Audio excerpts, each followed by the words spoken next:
Yo le diría al señor Trías en catalán, porque a lo mejor no me entiende con lo que he dicho hasta ahora. Si ten collons, dímelo a la cara. Yo voy donde él quiera, para que si ten collons, no lo diga a la cara. Si quiere le invito a que venga en tren a Extremadura.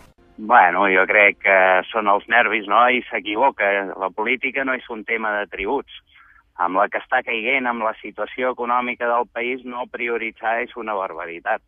I quan els portuguesos decideixen que no fan el tren d'alta velocitat per enllaçar amb Madrid, pues portar el tren d'alta velocitat a Extremadura, sincerament, jo crec que és una prioritat avui equivocada.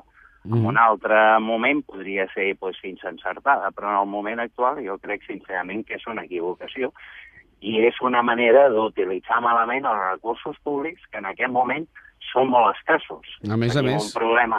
Tenim un problema gravíssim de retallades, de situacions límits, sincerament jo crec que és el moment de gastar bé els diners.